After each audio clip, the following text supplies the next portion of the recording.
আমাদের এটা সূর্যকিও, এটা থাইল্যান্ডের একটা আম গাছ। এটা ছোট ছোট হয়ে আছে আম কলা গাছের পাশে। সূর্যকিও এটা থাইল্যান্ডি গাছ। ইনশাল্লাহ এটা 12 মাসি গাছ। এটা 12 মাসি গাছের কথা বলা হচ্ছে।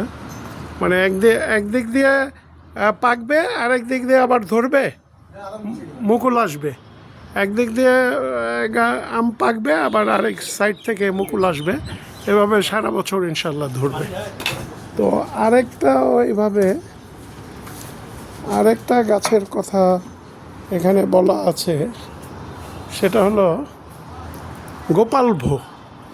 গোপাল ভোটাও আমাদের এখানে কয়েকটা আম ধরা আছে, আবার তার পাশে আমাদের আম ধরা আছে ওই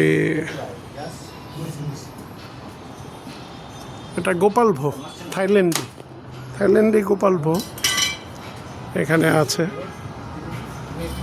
আর কার্ডিমন একটা ধরা আছে। কার্ডিমন, এটা কার্ডিমন কি দেশি নাকি না বিদেশি?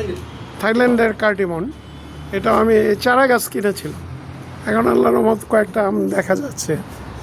তো ঠিক আছে, আজকে এই পর্যন্ত ইনশাল্লাহ। আর এই গাছটায় ফলন হয় না সিম গাছের কারণে।